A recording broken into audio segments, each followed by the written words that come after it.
If you are listening to this podcast, it means you're searching for someone who understands you, someone who gets you. You are yearning to be understood and to belong. Welcome to the Someone Gets Me podcast, where we help smart, talented, and sensitive people navigate an often insensitive world. I am Diane Allen, your host. My roles as ambassador, author, speaker, and intuitive mentor for bright and talented people are woven into each episode. I have the experience and knowledge to educate and inspire, as I have been there and I understand your unique intensities, sensitivities, and challenges. Welcome.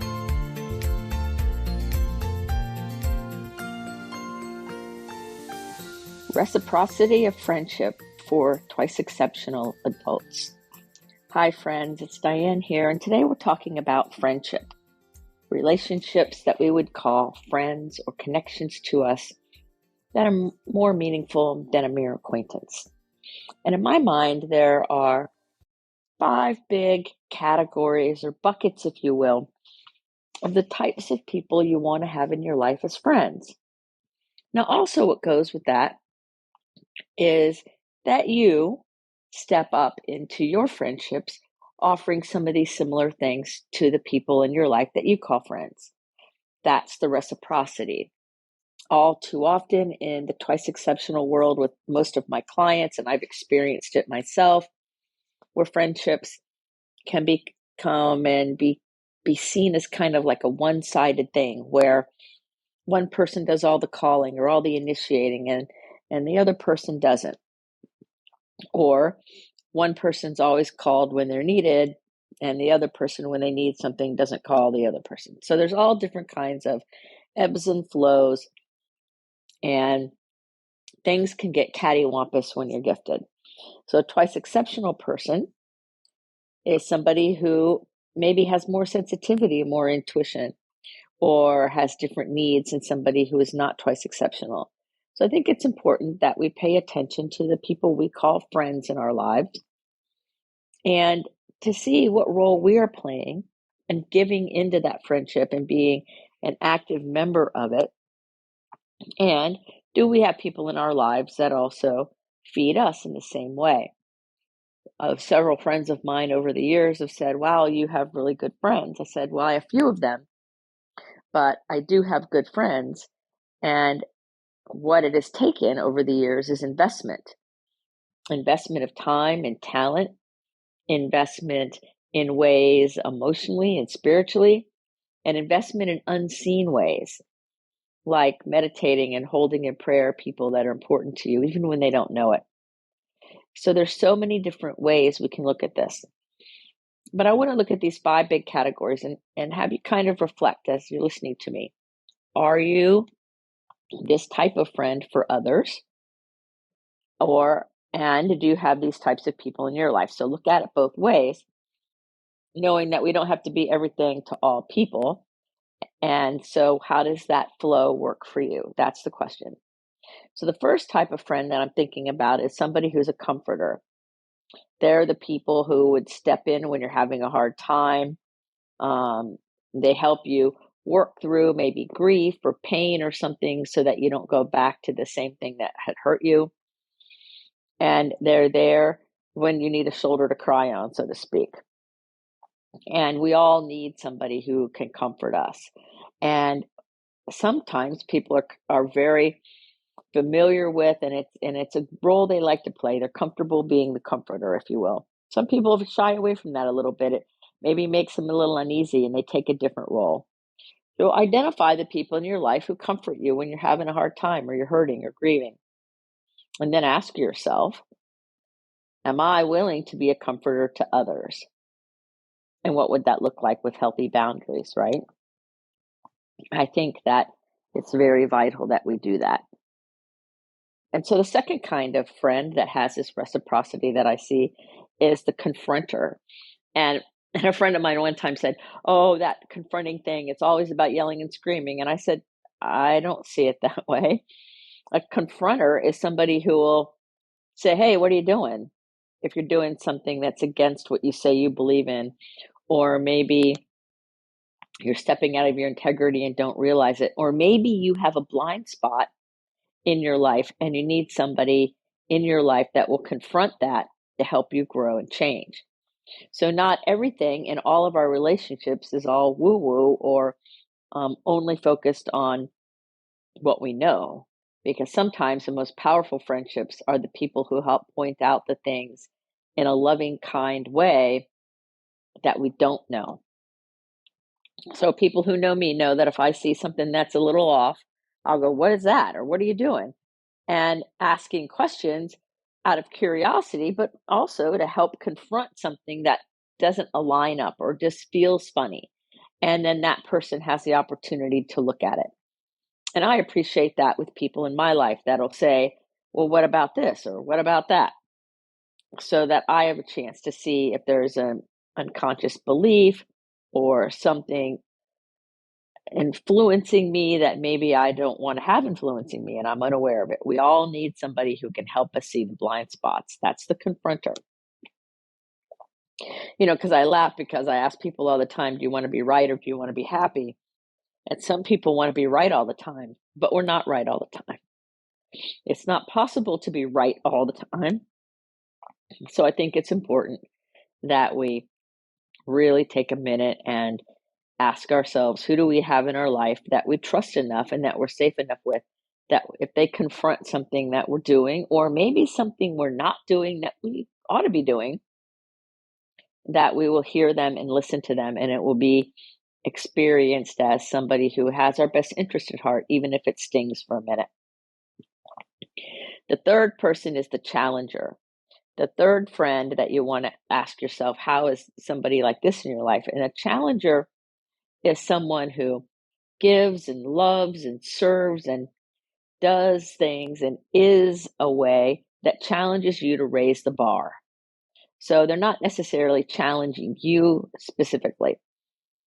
They are somebody who maybe that you look up to, or somebody maybe who's further along the road on a road that you're on, whether it's business ownership or learning how to deal with ADHD or how to handle depression or how to make friends with being gifted, right? There are people out there who are further ahead on the road that we would be on than we are. And their way of being, their love and service and kindness challenges us to step up into something greater. So who is around you that inspires you to step up into that something greater? And then how are you being that person who is a bright light that challenges others to step up and be something greater? It goes both ways. That's the reciprocity I was talking about. And then the fourth kind of person and friendship you want to have that has reciprocity in it is one of being a counselor or mentor, somebody who's wise, who helps shine the light, who is that beacon of hope, who reminds you of your own goodness and beauty even when you can't see it in the moment. Because the truth is, we all have ups and downs. We all have moments, no matter how wonderful we are, where there's maybe self-doubt or imposter syndrome or just downright upset or can't see it in that moment because of whatever's happening. And so sometimes we need people in our lives that have some wisdom enough to remind us of who we are, to remind us of our goodness, to remind us of what we're bringing to the table, to remind us of our value when we can't see it. And who do you do that for? Are you reaching out to people that you say are important to you and reminding them of their value and worth and sharing your wisdom with them? I recently spent several days with a very close friend. We've been close on and off over the years, and there was a lot of wisdom in our conversations and a lot of reciprocity in things we talked about and things we did. And it was in that there was a great connection. And it was in that our friendship was enhanced. And both of us being twice exceptional adults, it was a really powerful experience to have somebody who had wisdom and light and the ability to comfort all in the same few days. And the fifth kind of friend that we want to have reciprocity with is a celebrator. And that's a person who celebrates all your small victories and all of your large ones. When I was young and learning how to race sailboats, my mother taught us that we stay for the trophy presentation. And if anybody on the water beat us, which many times people beat us, we clapped for them louder than anyone else. The people who beat us, we really clap for them loudly, and we root them on, and we stay there and we honor their victory. That we don't go away, pouting or being a sourpuss and ignoring the fact that that person beat us. Now, interestingly, later on in my life, when I was racing on yet another boat, years later, the owner of that boat put together a stellar A1 crew, and we won a lot. But anytime we would get a second or third, he would look at me and say, "You stay for the trophies. I'm leaving. We didn't win." But he would stay there and be pompous and grandiose whenever we did win. But when we got second or below that, he was never at that trophy presentation, never, ever congratulating the people who beat us. And that's not a celebrator, right? And that's not the way we want to have the reciprocity of our twice exceptional friendships. That's a one-sided type of example that is not healthy, and it doesn't work because pretty soon it alienates people, or people around that person keep them at a distance because it's one-sided. So the 5 types of friendships that we want to have that have reciprocity within them all come together and allow us to have a fulfilled life, so that more than one person can fulfill any one role, and each role can have lots of different people in it. So there's lots of combinations. It's not one for one. Just one person can only do this, because some people do more, and more than one person can have the same kind of spot in your life. And so you want to look at yourself a little bit.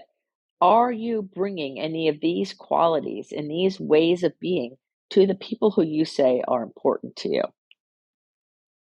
As twice exceptional gifted people, as human beings, really, it's important that we pay attention to investing in the people that we say are important to us. Because what I've noticed is that there's people who are kind of what I guess I would call being a floater friend, I guess. They're the kind of people who are invited to some of your events and some of your plans, but not all of them, who are included every once in a while, but not everything. But yet they're always the ones that you would reach out to when you need something.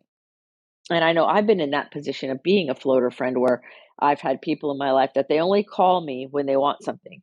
And I know when I see their name on my caller ID or I get an email that interaction is going to be they want something from me. And that makes me a floater friend in their life, because I haven't been invited to things with them. And typically the excuse is, "Well, you're so busy." Well, they don't know how busy I am because they've not contacted me other than to want something. So a lot of times people will have floater friends in their life, and you might have even been a floater friend in different people's lives, where you look at it and go, "Wow, there's not a whole lot of reciprocity here, and it's kind of one-sided.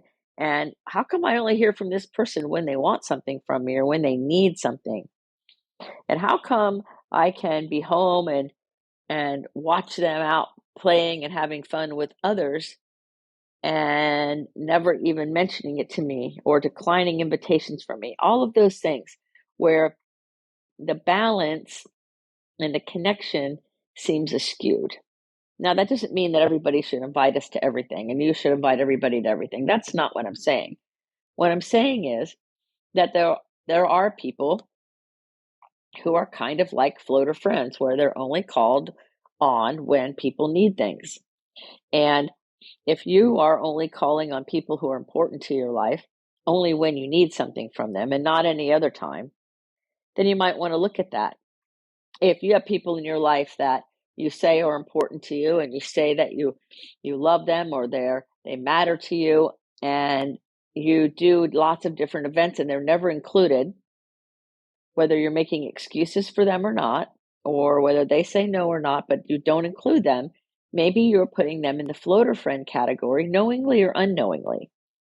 So this isn't about judging, it's about awareness. Because to be the floater friend can be kind of painful, right? If you're not getting invited and all your friends are out having fun, it feels like you're an outsider. And sometimes that happens as twice exceptional people because of intensity or not understanding. There's lots of reasons here. So just think about it. Do you have a nice reciprocity with people who you say are important to you on these levels? Is there anyone in your life that you are only calling when you need something from them and they're not often included in your plans? Are you in that situation where you look at some of the people important in your life and go, wow, I'm not included in their plans, and it hurts even if you want to pretend like it doesn't? Then there is the most troublesome part for me, the part that kind of inspired me to do this podcast, this particular episode, and that's the drowning friend. And that's the friend that almost never gets any kind of support or help or acknowledgement unless they're screaming and crying for attention. Please help me, or please talk to me. They're the person who almost is never invited anywhere.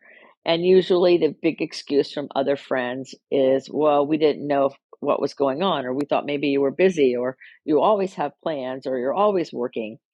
And other people around them are always making self-made up excuses for what this person may or may not be doing. And then consequently, the drowning friend gets left out and ends up drowning and having a lot of silent pain and a lot of silent suffering that most of the people in their circle wouldn't even know is happening because they're too busy making excuses and not paying attention to the reciprocity in the relationship. And so even if you think somebody's going to say no, you still invite them anyway. Even if you say, oh, if I call that person and I'm going to get their voicemail, you still call them anyway. When you make an excuse in your head for what you think is going on with someone else, you take away from them their free will to say yes or no. You are making the decision for that person, which then has a big impact on what I call being that drowning friend who is desperate to be cared about, desperate to have connection, wants to be in relationship with their other friends, but yet there's always something that keeps them apart. And usually it's excuses from others. And so we don't want to be the drowning friend or the floater friend. Doesn't feel good. And it's especially painful for twice exceptional people. And we don't want to be part of the crowd that allows a drowning friend or a floater friend to kind of drift away and nobody really quite knows what happened. Because often the drowning or floater friend will wonder what they did wrong or what it was about them that made it so everyone else was included except them. That's especially painful for twice exceptional people. So I invite you to be more and more aware, whether you are a twice exceptional adult or whether you are not, or whatever, whoever you are, wherever you are. Take a moment and really get clear with yourself here about how often you make excuses to not include people or to avoid connecting with somebody that you say is important to you. And you say things like, well, they know I love them. They know I care about them. But yet you never answer the phone when they reach out, or when they call you, you talk very shortly and leave, or maybe don't answer them. There's all kinds of situations here. But I think what matters most is that we really honor the fact that friendship has reciprocity built into the relationship if we want it to be healthy. We want to have boundaries that are clear and not squishy. And we want to have reciprocity, meaning a nice flow of connection and energy between the parties. Now, it's not always this nice, even flow. Sometimes somebody's in great need. A friend of mine had a death in the family and needed a lot from me. So The energy went one way for a while, but then it came back the other way. And I had surgery, and that person was there for me after the surgery, and then everything calmed down after that. So there's lots of comes and goes. So the reciprocity is over time. The reciprocity is consciousness. It's awareness of how am I investing in this friendship? Am I making excuses so that I don't have to be accountable within the relationship by making excuses for the other person that rules them out? How are you doing it? Are you respecting the reciprocity of relationship and friendship? As twice exceptional adults, it's so important for us to be aware that intensity and sensitivity and processing issues and things really need to be honored. So I hope, friends, that this episode has been helpful for you and has helped you ask some questions to yourself and given you some insight, maybe being the confrontor and challenger a little bit here. Feel free to email me at any time. My email's in the show notes, or contact me and have a free Zoom call with me to discuss anything that we've talked about in this episode. What matters to me most is that you let your light shine in the brilliant way that you're meant to. So remember to put your face to the sun so the shadows fall behind you, because you are a rock star. You're here on purpose with a mighty purpose. So go out there and let your beautiful, amazing, quirky light shine. Until the next episode of Someone Gets Me, be well. Are you tired of searching for someone to understand you? Join our Facebook group, Someone Gets Me. In this group, you will be able to connect with others who are intense, sensitive, smart, and talented. I share my insights and teachings, and you can connect with others in a real, authentic, safe forum. So join us today. Someone Gets Me.